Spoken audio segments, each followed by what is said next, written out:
Happy Friday is up. Yano, nice to see you, my friend.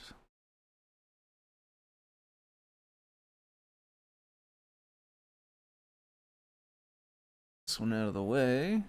There we are. Yes, welcome. Happy Friday. Let me pull the microphone in a bit here. Sorry if that's loud. What is up, Yada Graph over on YouTube? Nice to see you today, my friend. So welcome. Yes, this is the deep dive. For anyone that's new, if you don't know, my name is Tim. I go by Foamy Guy on GitHub and Discord. This is a weekly live stream where we work on stuff related to the CircuitPython project. This was a live stream started by Scott Shawcroft, the lead developer of CircuitPython. He is still working a reduced schedule, and so I'm filling in for the stream still. I think the current plan is around New Year's. I think he's coming back to deep dives, so picking back up towards full-time work, and I think that's the plan right now, tentatively, is for him to come back around New Year's for deep dives. So a couple more weeks I'll be here, and then he'll be back when he's around, and I will be here to fill in if he's not, if I am available. I love this filament here. I hadn't seen this project before. Getting distracted a little bit, but I love the way this is like blending all these colors. It's kind of crazy. If you are new to the stream and don't know, like I think I mentioned, it is all centered around CircuitPython. This is a version of Python that runs on tiny computers called microcontrollers. They typically work by plugging into your computer with a USB cable. It shows up like a thumb drive. You can edit some Python code on that thumb drive, and when you save it, it will execute the Python code inside of the microcontroller, inside the little computer in these chips. It will actually interpret and execute that Python code for you. The code itself can then interface with whatever else the microcontroller is connected to. Some of these devices, like Raspberry Pi Picos in this first row, are very general. They just have lots of I/O pins. You can kind of hook up whatever you want to them. Others are more purpose-built, like something like this macro pad down here, where it's got a bunch of built-in buttons and a screen and a knob. So it's kind of like purpose-made to be a little macro pad device. So there's all different shapes and sizes. There are 622 of them right now that support CircuitPython. And that is the very, very fast version of what CircuitPython is, which is what we work about here. CircuitPython is open source. Anyone's allowed to use it. Anyone's allowed to put it on your own devices. Anyone is allowed to port it to your own hardware. If you happen to create your own microcontroller, you can port CircuitPython to it. All of the code is open source, available on GitHub. Adafruit, this is their website, adafruit.com, is a hardware and software company based out of New York. They are the ones who make CircuitPython possible by paying myself, as well as Scott, who I mentioned before, and some other folks on the team to work on the CircuitPython project, and all the stuff that surrounds it, like infrastructure and documentation, and projects and everything. So if you would like to help support CircuitPython and all of the rest of the open source software that Adafruit makes possible, one of the easiest ways to do it is purchase hardware from them at their website, which is here, adafruit.com. You can get microcontrollers. You can also get all sorts of other doodads, bits and bobs to connect to your microcontroller to make fun and interesting projects with. Today, I didn't pull this up ahead of time, but I'll go ahead and grab it now. I am jumping in here. This idea from Cogliano on GitHub, at Cogliano. So hug report to this user. They submitted this issue a little while back, about a month ago, about having screensavers inside FruitJam OS, which I definitely thought was a really cool idea. And I got to a point where I am on top of my other projects, so I had some time this week, and I sit down and started toying with this a bit and chewing it over in my head. And I have started working on it, so that is what I'm going to do now. I'll show you real fast a couple of the ones that I have, and then we'll jump right into actually integrating it with the launcher. So I have here, as always, I have VLC hooked up so that we can see the FruitJam's output. We're running on the FruitJam here under FruitJam OS, of course. And then this is the FruitJam OS launcher. And if I break out of that and run SS Tester, it will show us a couple of the screensavers that I have built already.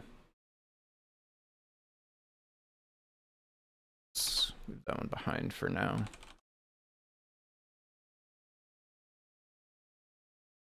There we go. So we have flying toasters. So these are a couple classic ones. There's been a few other Adafruit projects that use them as well. So this one, we got the toasters with wings that just kind of fly across and down. And then there is the aquarium one.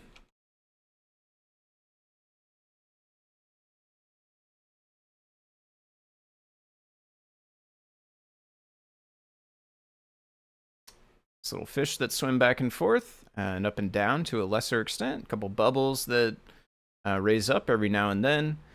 And then that's what that one is. And the fish will, there's like, I don't know, maybe 10 or 12 different types of fish. And so like you see a handful of them at a time, but they'll constantly swap out as well. So there'll be all kinds of different ones, just jellyfish and a seahorse and all kinds of fun stuff.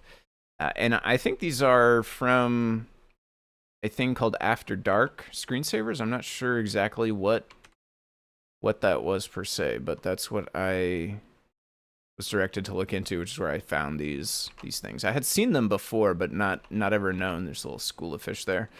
I had seen them before, but not known what they were from. I think they were part of like early either DOS or Mac or something, screensaver pack or something like that. And then the classic sort of bouncing logo, right? I think almost everyone is familiar with the old the DVD logo idea where it's just bouncing around. So we have one of those, and then I broke it actually. What have I done? Let's fix this one real fast.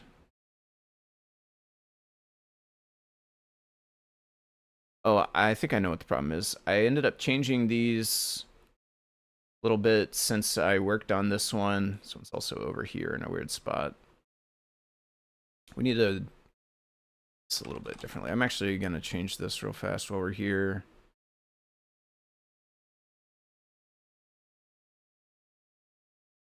Yeah, part of the whole deal is we don't actually need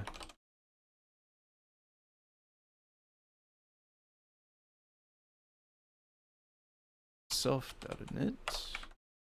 You don't actually need to be passing this around anymore because I ended up changing the way that works. This one I think wanted to be able to work with either. Oop, that's wrong though.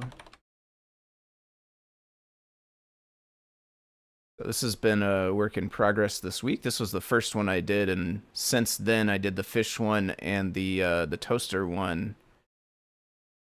And I ended up sort of refactoring a bit how I wanted them to work.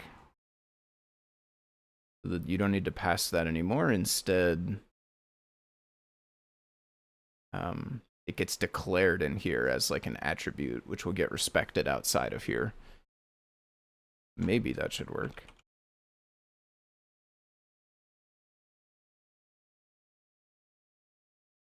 Nope.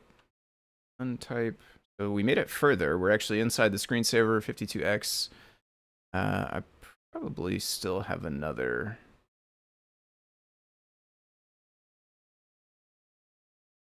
Untype. So this is none because it has not been called, but called. No X.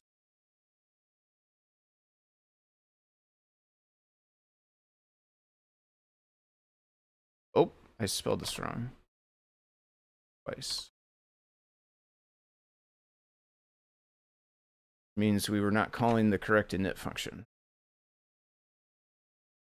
Oh, and also obviously the way to test this. There we go. Okay, so sort of classic DVD style bouncer, bounces around. Occasionally it will hit the corner if you're lucky. I do think it's kind of looking a little extra shifty. Due to VLC perhaps? I don't know. That's a VLC thing or what? We could probably affect it by messing with the cooldown a little bit, which is how long it waits in between frames. But in any case, it's mostly an example just of how to do screensavers.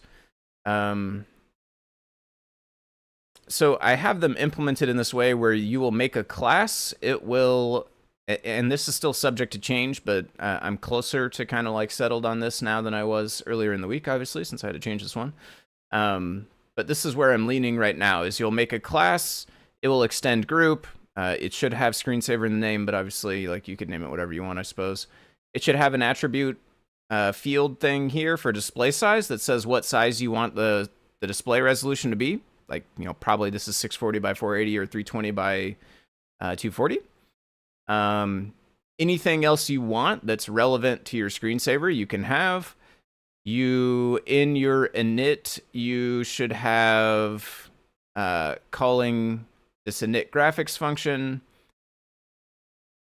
I guess this part is not necessarily required anymore. I kind of like to break it out this way, though. So there's kind of like two main functions of a screensaver, the init graphics and then the tick. So init graphics gets called when it gets created here. It will set up all the graphics you need, you know, load your bitmaps, create your tile grids, add everything that you want to show on your screensaver to self, the group instance, because we're extending group right here. So self.append, we're adding that to the self group. Anything you want to show gets added to there inside of init graphics. And then as I closed it, tick gets called in the main loop really, really fast. This is the main sort of animate function, right? This will just get called over and over again. Inside of here, your screensaver, you know, will do its thing, right? Whatever that is. Move the thing around if it's the logo, you know, fly the toasters, do the fish, do whatever it does will happen in here, one frame at a time. And then if you want, you can also either return true every time from tick, which means that the display will refresh, or if you return false, then the display won't refresh. So you could also like wait, you know, a fraction of a second or however long you want. You can return false during that period, and then, you know, eventually you update after a while. You return true to indicate you actually changed something and you want the display to refresh. So I think this is pretty straightforward. And then the way that I envision this working is ultimately for FruitJam OS, you can declare these as strings inside of launcher config.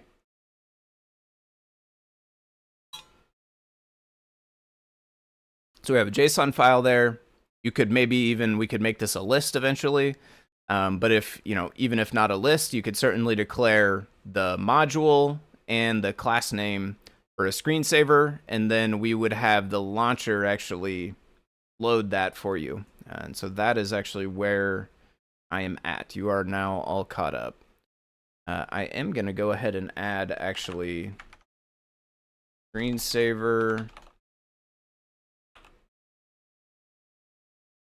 Actually, I'm going to make it a object with a module and a class.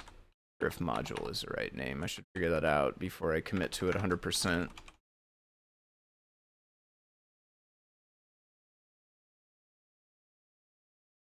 right, so if we wanted flying toaster screensaver, the module is flying toaster screensaver. It's basically the Python file with no .py.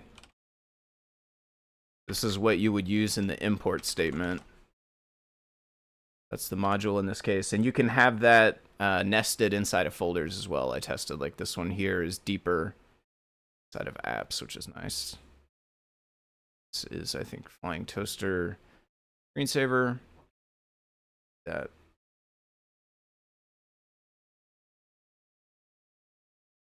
Also have launcher config, which is kind of like a wrapper.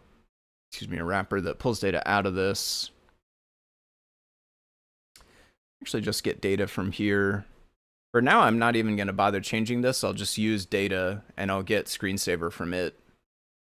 Actually, head all the way back to CodePy. And what we want to do inside of CodePy now is actually make it run the screensaver. So I'm going to do a few things. args. I think we should let args happen first because the args might launch into a different code file, and it would be a shame to like set anything up or do anything if we're just going to turn around and launch somewhere else. So let's let that do its thing. Once we actually know that we're staying in the launcher, though, here, let's create some stuff that we're going to use. Screensaver, timeout, and I'm going to set this to something really low right now, just because that's going to make it quicker to test. This will eventually also, I guess, probably be a thing we could pull from the config, so you could make this whatever you want. It's going to be in seconds, which is actually spelled that way. This thing happier. Manual saver time. Last interaction time.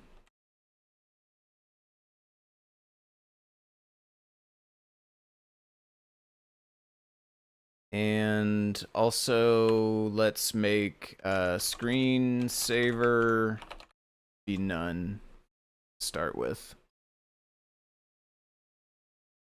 So we have the time. That's going to be time.monotonic timestamp of the last time the user interacted. We have how long we want to wait until we launch the screensaver. We have the actual screensaver instance right there. So now back down all the way here in our main loop. Everything is all loaded up inside while true right here. So let's get a timestamp. Now equals time.monotonic. So this is if keys were pressed. So that's an interaction. So last interaction time equals now. You can update that right there.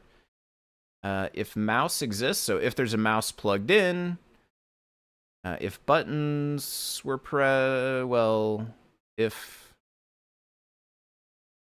any buttons are pressed, I guess if any buttons are pressed, then we know, like, that's definitely an interaction.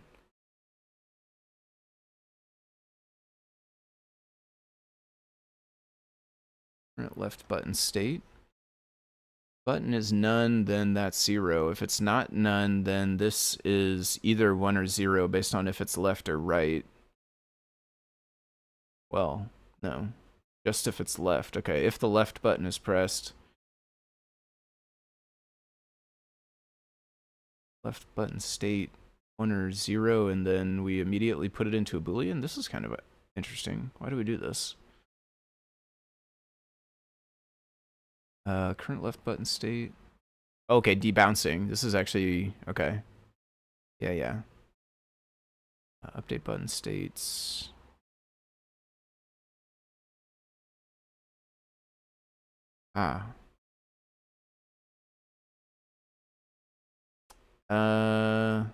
Okay. So we actually need another thing because the mouse doesn't tell us that the idle was broken. We need mouse. We need previous mouse location, and that's gonna be. I'm gonna make it a list. That way we can update its elements, and we'll just start it on 0, 0, basically. Yeah, because the mouse tells us that buttons were clicked, and then when buttons are clicked, we go and get the location to determine if it was like on a button, on a virtual button, on a clickable thing on the screen or not. But it doesn't like tell us if it just moves, and we want to know if it moves because that should also wake it up.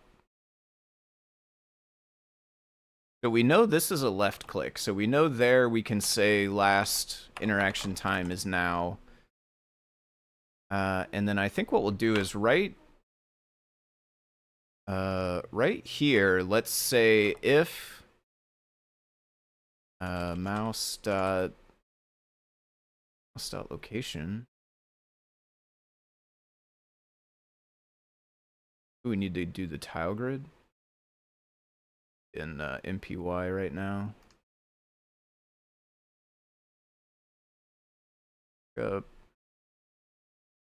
Install the host mouse Python upgrade.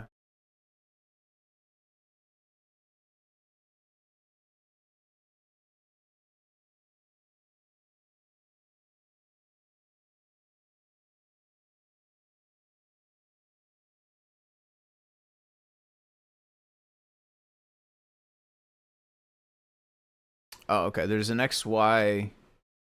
There's not a location, but there's X and Y properties. Okay. In that case, what we're gonna do is we're gonna say if you can you compare lists like A equals 1, but let's say X equals 1, Y equals 10. List with XY equals 110. Okay.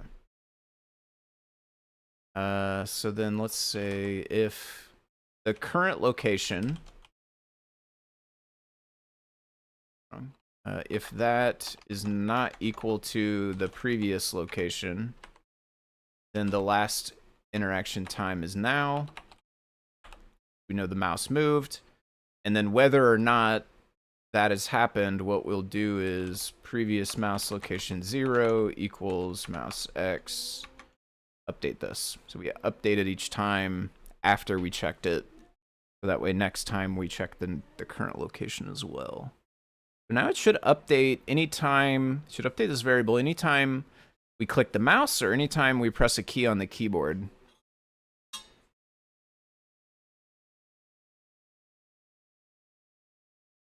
So now we can just kind of go somewhere else in the main loop here. Not none.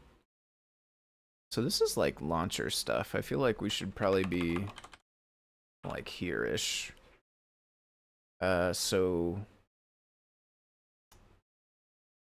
if last interaction time plus the screensaver timeout is, would it be greater than or less than? Do now, no matter what though. If the last interaction time should be less than. It's interaction time plus the timeout. And if we have passed that, if now is greater than that, then it is time to show the screensaver. If screensaver is none, we want to initialize it. Have the code for it over here.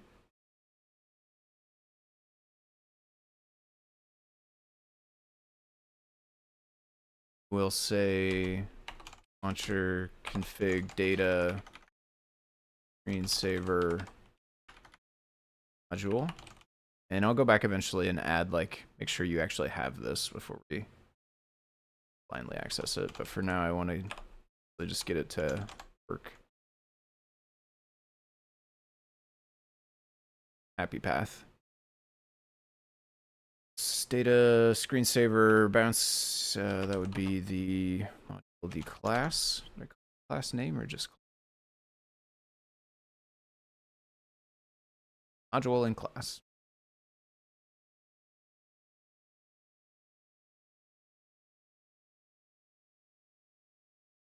I don't have square bracket. And then screensaver equals create an instance of the class. Okay. And then so we've created this. If it was none, if it, if it already existed, then we wouldn't have created it again. Instead, we would just come on right to here. And what we're gonna do is put this into main group. There.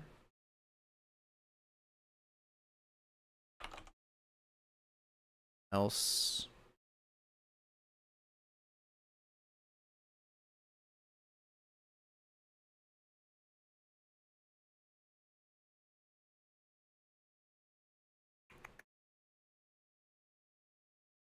Okay. And then this is going to keep being true.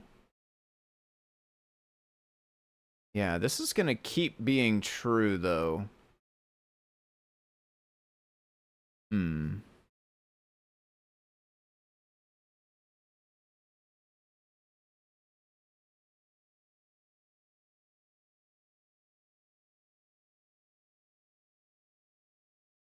Okay.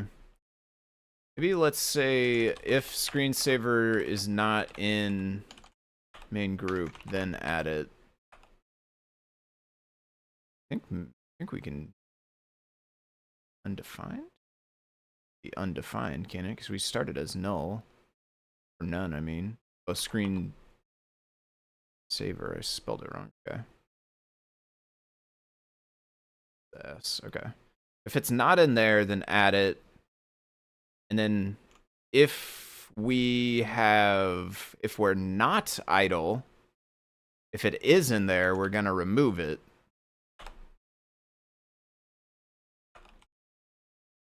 I think we can also just do this way. Well, can't do it just mashed into the if statement though. Done this again. Autocomplete. Okay. And then if we are idle, we want to also call needs refresh saver.tick.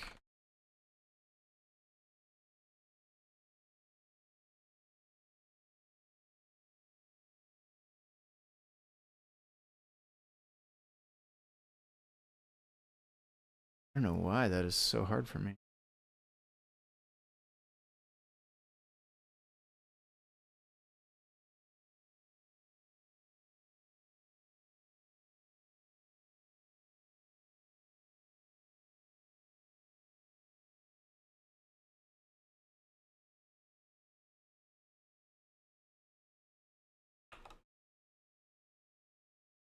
So when we break idle, let's just go back to auto refreshing true. When we enter idle, let's turn off auto refreshing so that we are then refreshing based on the tick return.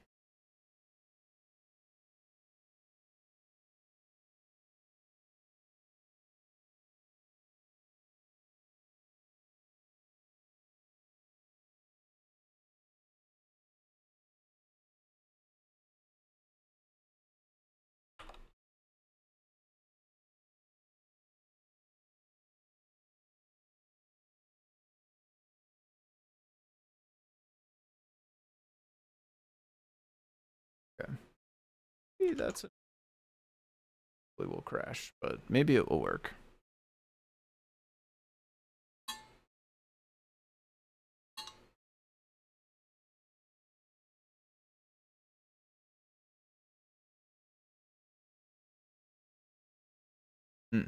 Okay, so we should actually, last interaction time should not start on 0. Instead, that should just start on current time, because I think it immediately went into the screensaver, which we don't want. It should wait for the timeout. But it also did fail to find that, which is a bit awkward. Did I not?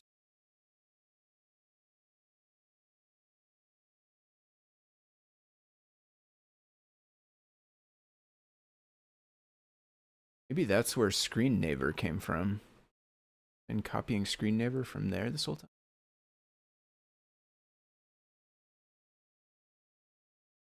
I mean, say vers. There was an extra S there. I'm gonna go ahead and just copy the class name too. But I think I.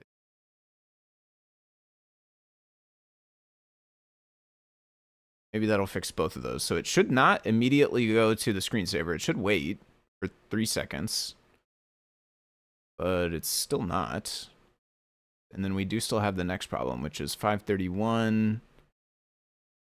thing getting added to a group that's not group.append screensaver. I've done this again. Okay. For real though, why this happened?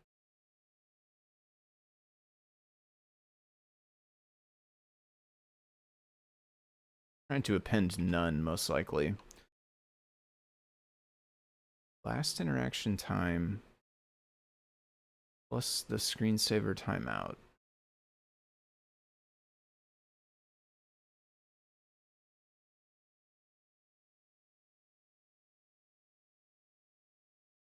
This should be in seconds. Adding 3 seconds to it. If the last interaction time plus the timeout is lower than the current time, so this started on the current time, we added 3 seconds, that should be above the current time until 3 seconds have passed. Is it taking 3 full seconds to load, maybe? Maybe it's counting during this time, I guess. Oh. Okay. It's working, but...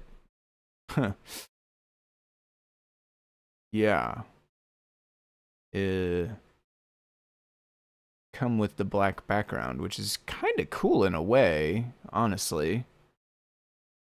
But not what I expected. How do we want to resolve that?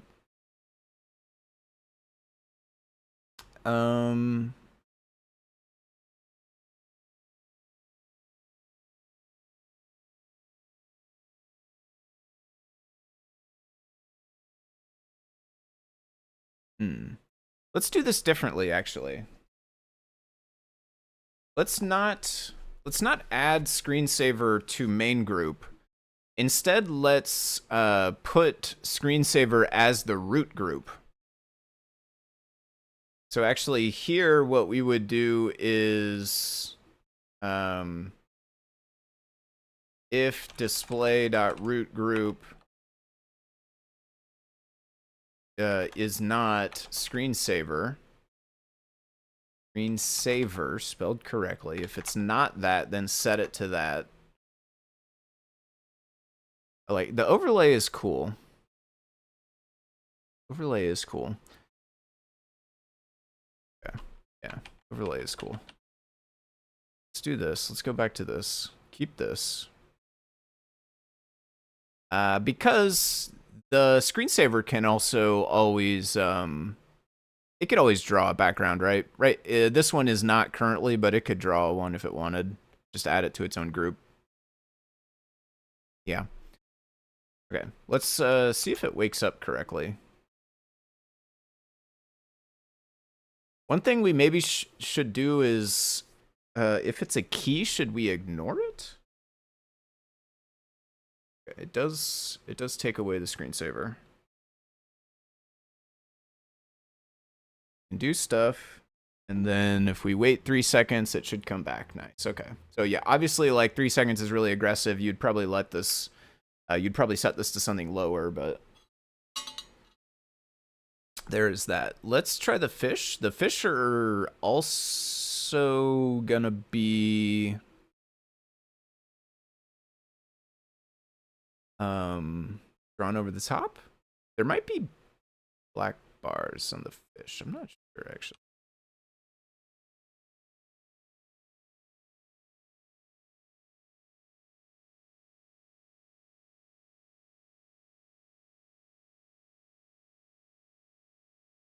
Yeah, so eventually maybe we support a list here, and either it grabs a random one when it first loads, or possibly even, if you want to get really fancy, maybe it gets a new one every time it goes to the screensaver. Okay. There's not black boxes, which is good, but it does, and yeah, and so we get the same thing here where it's like on top of the home screen, which is kind of a cool effect. It's too bad we can't do more. It's too bad we can't do interesting transparent stuff. Like, it's too bad we can't do partial transparent to be able to make it like blurred or something like tinted maybe or something.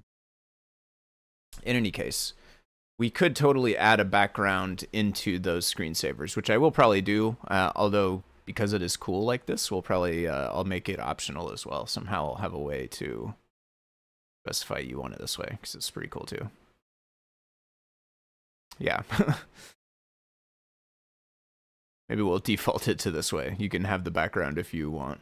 Maybe we'll also have like a, well, I mean, the screensavers can access code. The screensavers can access launcher config.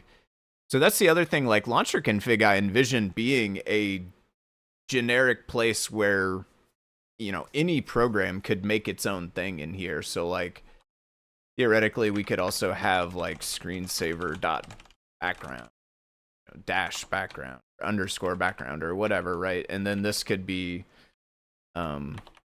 maybe a string with a color.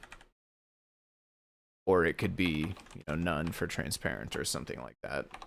And then the screensavers themselves could, if they want to, they could look at this and choose to respect it. Now, it'd be weird if you came across one that didn't, you were expecting it to.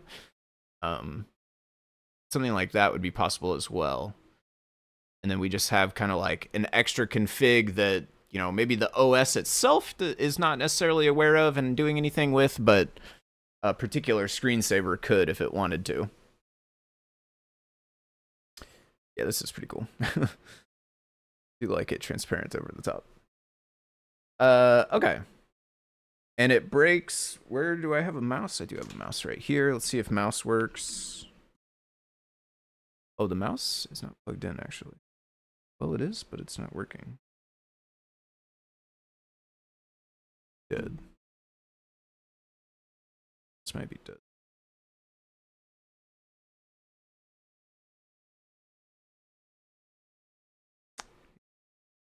Try battery request.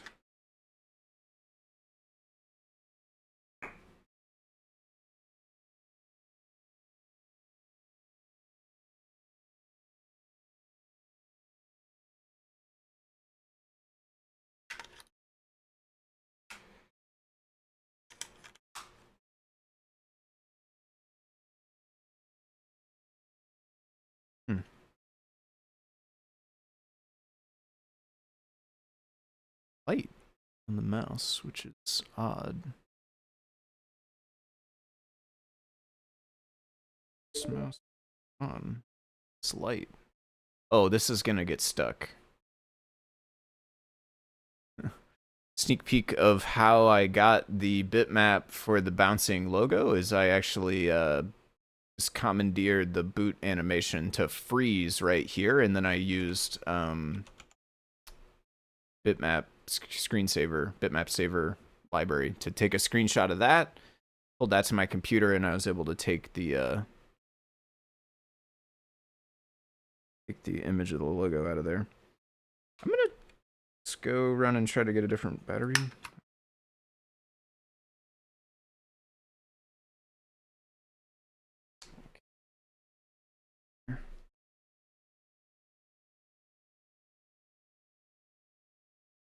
Ah, okay, so I definitely put the battery backwards. Start with that. Okay, now the light's on. In fact, that's a good start. Let's reset again because I think it might be able to get by with. I don't know. I've already done it at this point. It needs something because it's difficult to tell that it's like doing its thing. Although at the same time, it is still waiting for you. So it's like lets you know that you can. Lets you know that you're in the launcher as well, which is cool.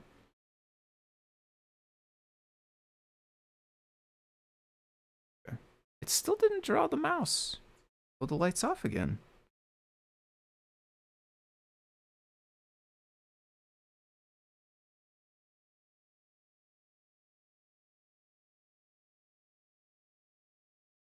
Did?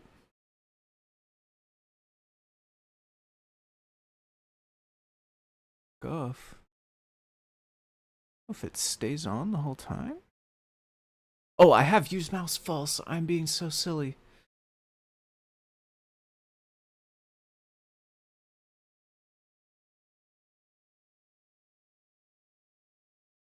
I think I actually figured out, though, there's a better way to do this in my case. So the main reason why I use this use mouse false, is because I have a combination keyboard mouse, which I want to use as the keyboard. So I turn use mouse to false to make sure that it won't get that combo device as the mouse. But I have figured out the order they're plugged into seems to actually be relative, like, I don't know if it's the same or if it's just correlated too, but the order they come up in the API, the scan API, is correlated to which port they're plugged in, which makes it so that you can kind of have your code correctly, so that you'll always end up with the correct one in the right, using the right one if you plug them into the right port. So I have my mouse into port, I don't actually know which port is which, and I have the case on right now, so much for that. But mouse is in, 1 or 2, and the combo's in the other, and because of the order they come back from the scan, it can guarantee that the mouse will actually always get counted as the mouse and not the combo device, which is nice. All right, so yeah, I think this is working good. So keyboard breaks out. If I press an arrow key, that stuff goes away. We can go and do our stuff here. After a couple seconds, that comes back. Mouse also breaks out. Click around. Oh, we walked away. Couple seconds. Aquarium comes back. Okay. That is super cool. Let us try to adapt the matrix one next. I wonder if we're going to have the same problem with the background on this one. I'm not sure. Oh, actually, one more thing we need before we do the matrix one, or I guess incongruous with the matrix one.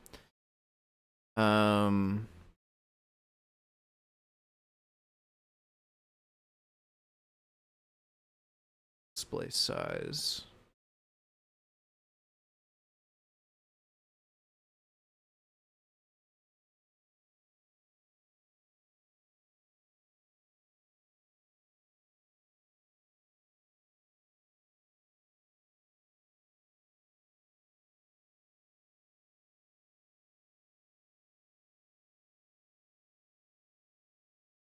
So I had it set up to where, like, the screensaver can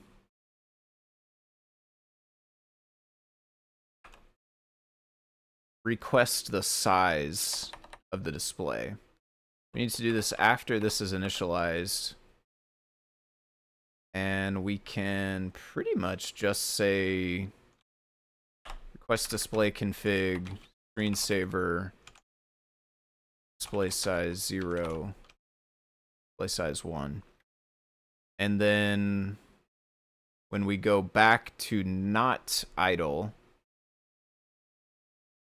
we can go back to the normal size. So this is going to take it like some amount of time to do. This will not be able to do the switch over as fast, but I think is going to allow us to support screensavers that use a different resolution than you happen to be in the launcher.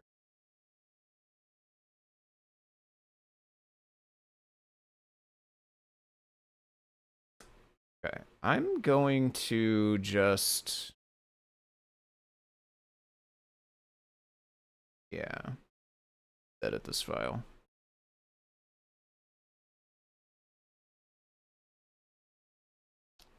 See if I'm going to be able to actually do this off the top of my head here. Actually, yeah, I'm going to make a new one. Eventually, my goal is to make this Matrix app that launches and runs the Matrix Rain also work by itself and as a screensaver. But I'm gonna start with a new right here.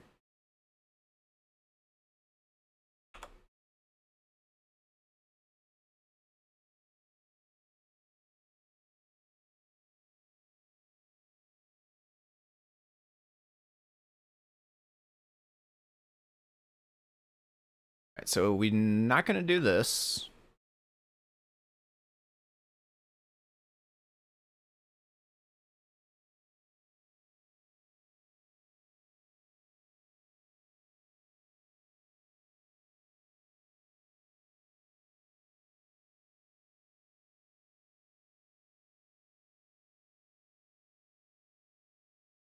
So we don't have display. We don't have access to display in here, but we have display size. We're putting as 320 by 240 for this project, matrix rain. And then display width, the display size 0. So we don't have display. We're not going to mess with auto refresh. Just call self.init graphics. Should be actually inside of init here. I'm gonna get display, super init. Self is actually where that goes. Boom, right there. Def init graphics. So main group is actually self now. We're not going to have main group. We don't need to set it on the display.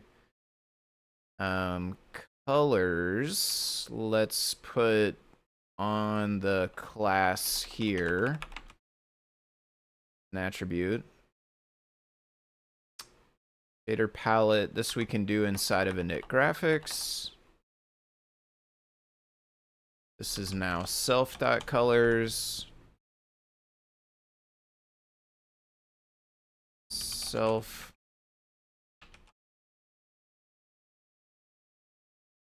file palette mapper,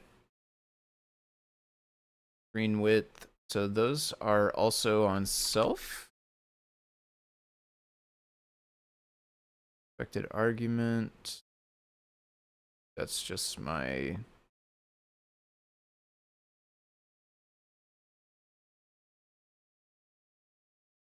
Oh, okay. So the whole point of this code is backwards compatible. Yeah, the thing is tile palette mapper, the API for it changed. At one point it accepted the size and then it changed and it no longer does. And then now it does it magically sort of automatically through the tile grid. And then I can only have one stubs at a time, right? So my stubs are the new one, so it's saying, you know, these arguments are wrong because they're not in the stubs because they're not there in the new one. We have this here, which is going to be what actually runs. Load the sprite sheet. I am going to put those on self. Might be able to get away without it, but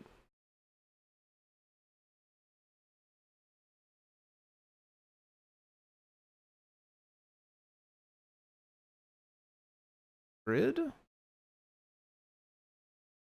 I'll have self. Copy it again. Color shader. Self or oh well yeah, I need to put it on self. Haven't yet.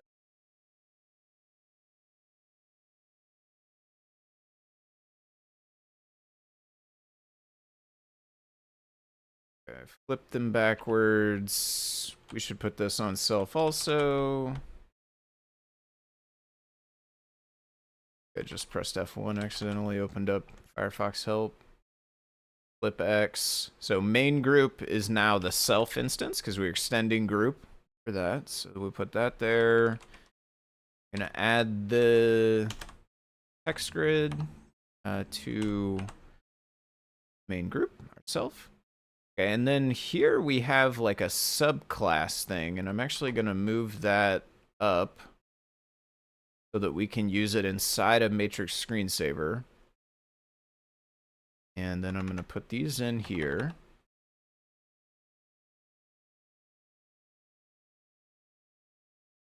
This. And then a lot of self dots. Init streams feels like a thing. Where does this get called from? Currently we have setup actually.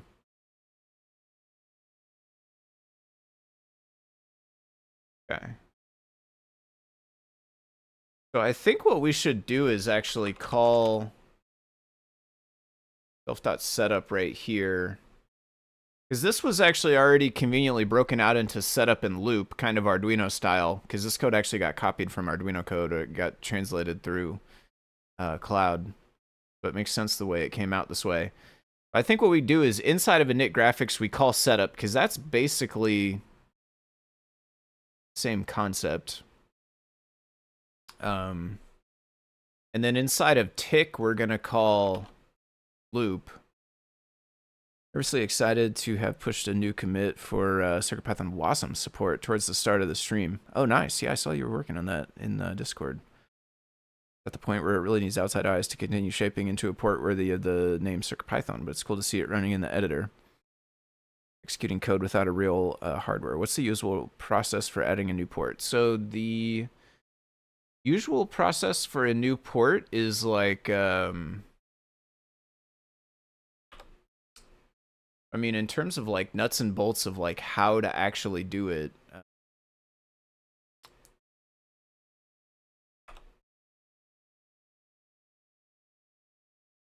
I think it's maybe called add a board actually.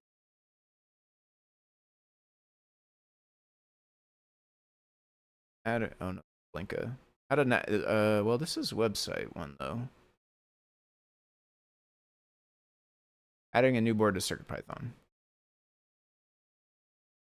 So, I mean, the type of thing that you're doing is a little bit different, obviously, than a typical board, right? Since there's not a piece of hardware associated with it. So these guides are written for adding a hardware device as a board. But the actual like Git process of adding it to the core, I presume, will be more or less the same. I would guess at some point we would want like in the actions to be able to spin up an instance of that to like make sure that it builds the same way that we do the build of the rest of the boards. But yeah, this guide, adding a new board to CircuitPython, that's the best place to start. And then the other one here is adding it to circuitpython.org.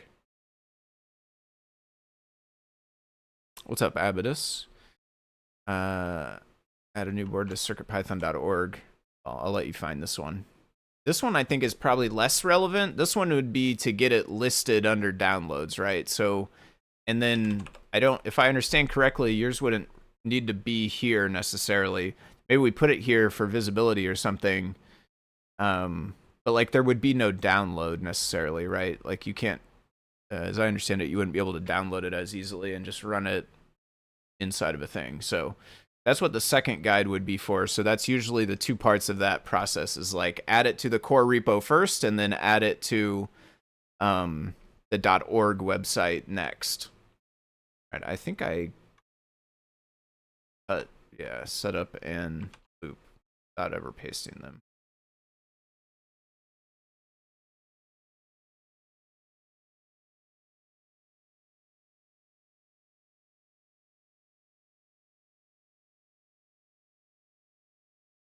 So we're going to add all of these onto.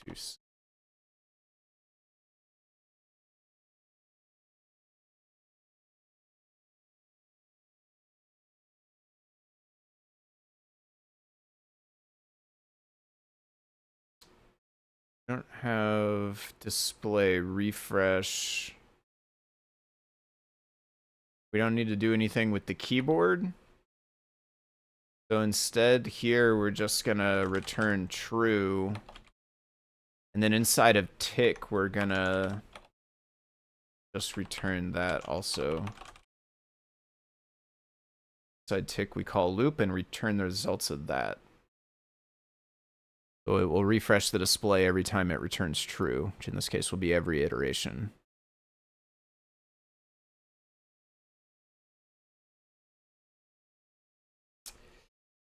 Like it to be, yeah, totally. More akin to, that's a good comparison. More akin to the Unix port. I don't think appears on the .org site. Thanks for the information. Yeah, for sure. Yeah, super cool thing as well. I think I will. I'm out for a few days, but it is a thing that I would definitely enjoy down to play with some. So try to make time to do that once I am back around. So I do think that that is very cool. The ability to run in the browser ahead of time, kind of get your code down and see how it's going to react before you even, or maybe even before you have the microcontroller in hand, I think is a really cool thing. And certainly before you have actually busted it out, it's cool for a proof of concept. Make sure the thing you're imagining is actually going to work how you're thinking. Stuff.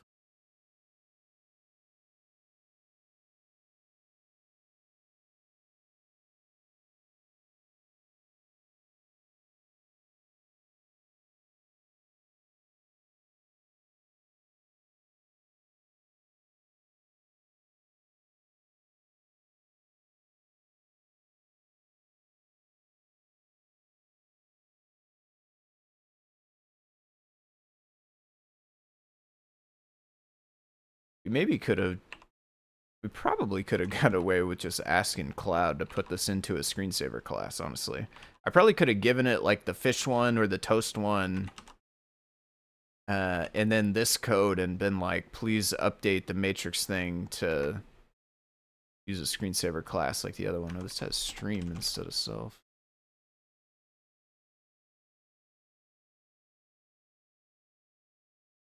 Yeah, but we also have made it.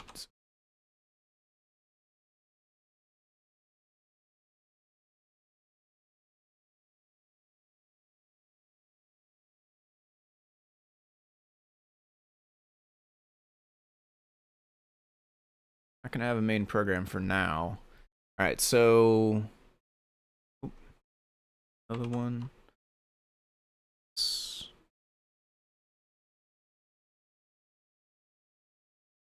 All right, so init graphics should call setup, which calls init streams, and then loop should call tick, or no, tick should call loop, which will do the actual drawing of stuff. Okay. So maybe can go apps, matrix, screensaver. Love to hear your thoughts. Yeah, that's exactly the idea. Rapid prototype, test and trials. The goal is to get CodePy to be portable and run just as well as the real hardware. Yeah. I think it will be super. Reminds me of, what is that one called?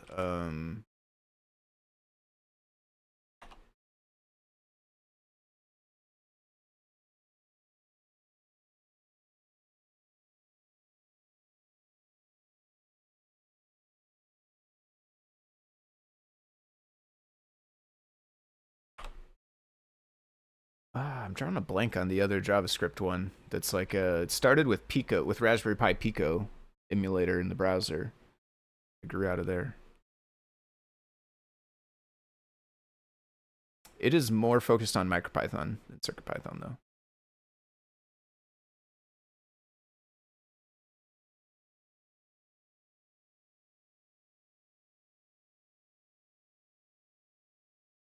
Actually nested here. So we have matrix screensaver folder, matrix screensaver.py, and then matrix screensaver class.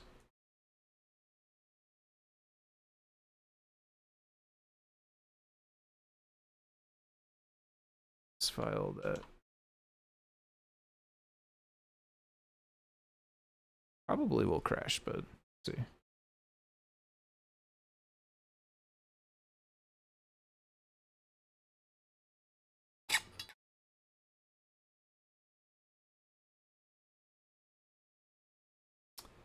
5. So I think that it's going to be trying to get this from the root. Or... know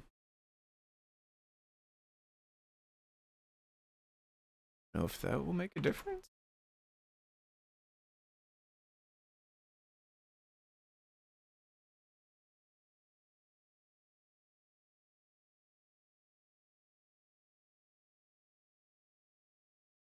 So for now, I'm just going to take these, I'm just going to put this in the root so that we can see if it works, because we are basically at time here. But I think what we want to do is like __ file plus or something. We want to get the directory of the Python code file. I'm actually surprised it's not, it might not, current working directory might be messed up because of the way we imported it, honestly.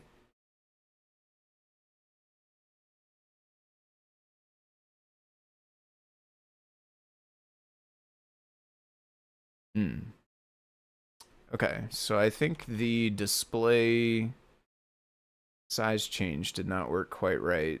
So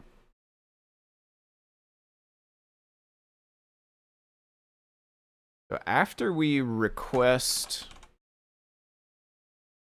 after we call this, we actually need to do this again so that we get display reference updated.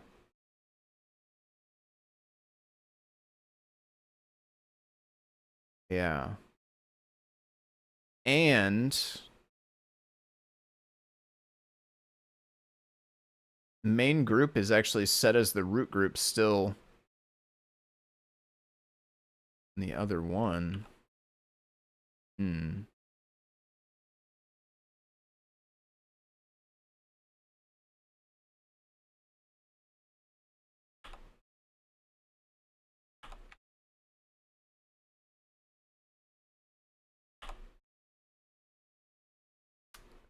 That might actually be a problem. Because a group can only be added to a thing once, and I'm not... Well, we're not adding it? I don't know if it will let it... It might be mad about that, basically. Nope, okay, it's fine. Sweet. All right, so we have matrix is there, it takes over, it does its thing, and if I move the mouse, it will break out, it will go back to launcher, with the exception of I will have to do this again. All of this here as well. Whoop.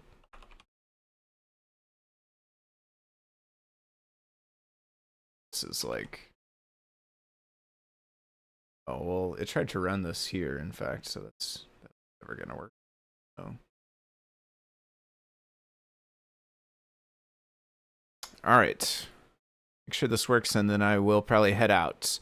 And as a reminder, I am gone tomorrow as well, so no Saturday stream for me this week, but I do normally stream Saturdays at 10 a.m. Central Time. If you want more CircuitPython development live stream, I encourage you to come back next week on Saturday when I'll be back.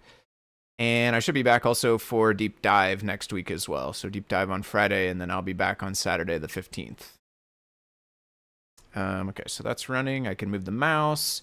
So, and then this is where it's going to take it a second, right? Because we're redoing the display, that black transition is like longer with this one than it was with the others. But it does ultimately still work, which is super cool. And then this one you can see as well, obviously, has a background, essentially, right? It's not transparent on those pixels. So we're not actually seeing the grid back there still. That's interesting that it doesn't. Well, the 3 seconds is almost too low, to the point where by the time it reinitializes the display at the other resolution, the 3 seconds is almost up all the way already.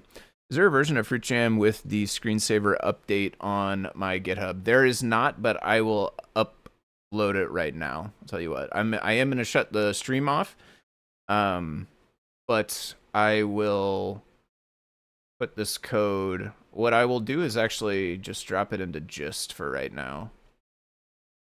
And I might as well just do it while we're here. So let me just do this. GitHub.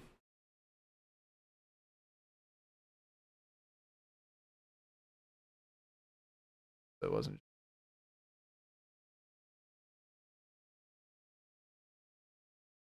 Can you add multiple files? Yeah. So this is code.py, which is the launcher.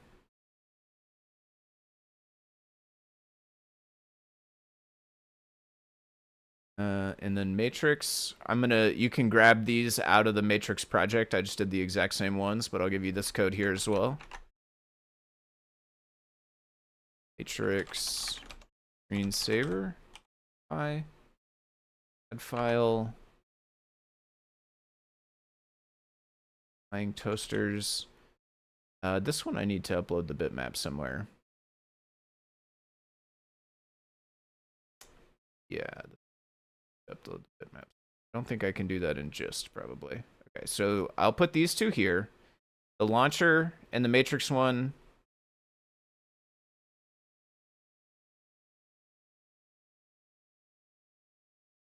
And I'll tag you here.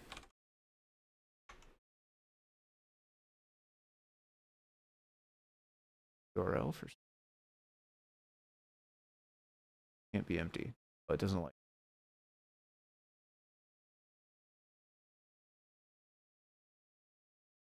Yep. Have a great weekend as well to you, Yano, and everyone else as well. All right, so there's those two, Retire Wizard, and then give me another few minutes. I will upload the. I'll put the other two in GitHub in just like a temporary repo real fast, or a branch or something that I can link you to, which will have the fish tank, the flying toaster, the logo one, and all the assets for them. So a couple minutes, I'll ping you again with that. Thanks to everyone for watching. Like I said, I will be back next week for Deep Dive at the usual time, 2 p.m. Pacific, 5 p.m. Eastern on Friday. I'll be back next week on Saturday on the 15th on my stream over at 10 a.m. Central Time on my channel. Until then, farewell. Thanks for watching. Hope y'all have a good rest of your night, good weekend, all that stuff. And